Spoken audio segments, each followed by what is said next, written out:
மகாநதி எபிசோட்ல அடுத்து என்ன ஆகுதுன்னு பாக்குறதுக்கு முன்னாடி நம்ம சேனல் ஃபர்ஸ்ட் டைம் பாக்குறீங்கன்னா கண்டிப்பா சப்ஸ்கிரைப் பண்ணுங்க. நிவின் வந்துட்டு யமுனாவை கன்வின்ஸ் பண்றாங்க எந்த அளவுக்கு வந்து விஜய் காவேரியை லவ் பண்றாங்கன்னு சொல்லிட்டு. யமுனாவும் வந்துட்டு இது நம்ம எப்படியாவது வீட்டுல கன்வின்ஸ் பண்ணிக்கலாம்னு சொல்லிட்டு 2 பேரும் கிளம்பி வீட்டுக்கு வராங்க.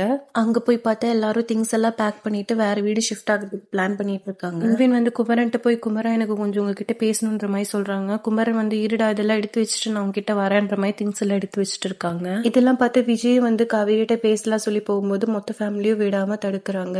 கங்கா யமுனா வந்து காவேரி இழுத்துட்டு கூட்டிட்டு போறாங்க உள்ள. விஜய் வந்து தாத்தா பாட்டி அடித்தடி சண்டை வேணான்ட்டு உள்ள கூட்டிட்டு போயிடுறாங்க. காவேரியும் விஜயும் நிக்காம அழுதுட்டே இருக்காங்க. காவேரி வந்து கங்காட்ட போய் சொல்றாங்க, இங்க பாருங்க நீங்க எப்படியாவது எனக்கு ஹெல்ப் பண்ணுங்க, எனக்கு ஒரு வாட்டி அவங்கள பார்த்தே ஆகணும், எனக்கு போய் சொல்லிட்டு வரணும்னு சொல்றாங்க. கங்கா வந்துட்டு நீ கொஞ்சம் பொறுமையா இரு, நான் வந்து அதுக்கான அரேஞ்ச்மெண்ட்ஸ் பண்றேன்னு சொல்றாங்க. அவங்க மொத்த திங்ஸும் பேக் பண்ண பிறகு கங்கா சொல்றாங்க இந்த கீ நீ கொண்டு போய் கொடுத்துட்டு வான்ற மாதிரி சொல்லிடுறாங்க காவேரிட்ட. காவேரியும் கீ எடுத்துட்டு அங்க போறாங்க.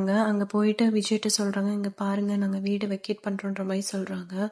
விஜய் அது கேட்டு அப்படியே உடஞ்சு போய் இரு காவேரி, நான் சொல்றது கொஞ்சம் கேளு, நீ இந்த கான்ட்ராக்ட்னாலதான இவ்வளவு நாள் நீ குழம்பி போயிருந்தீங்க பாரு, உன் கண் முன்னாடியே நான் இதை எரிக்கிறேன்ட்டு எரிச்சிடுறாங்க. அது கூட சேர்த்து வெண்ணிலா கூட என்கிட்ட இருக்கிற எல்லா மெமரிஸ் எல்லா போட்டோஸும் நான் இப்பவே எரிச்சிடுறேன்னு சொல்லிட்டு எரிச்சிடுறாங்க. காவேரி வந்து மனசுல யோசிக்கிறாங்க, ஐயோ நான் பெரிய முட்டாள்தனம் பண்ணேன், இவங்களுக்கு என்ன ரொம்ப பிடிக்கும் போல, நான் தான் தப்பா நினைச்சிட்டேன்ற மாதிரி அழுகுறாங்க. விஜய் வந்து காவேரியோட கண்ணத்தை பிடிச்சிட்டு இங்க பாரு காவேரி, எனக்கு உன்னை ரொம்ப பிடிக்கும், நீ எக்காரணவசாலும் என்னை விட்டு போயிடாது, நீ இல்லாம என்னால வாழவே முடியாது. இதோட எபிசோட் முடிச்சிருக்காங்க. அடுத்த எபிசோட்ல என்ன ஆகுதுன்னு பார்க்கலாம். அது வரைக்கும் பாய்.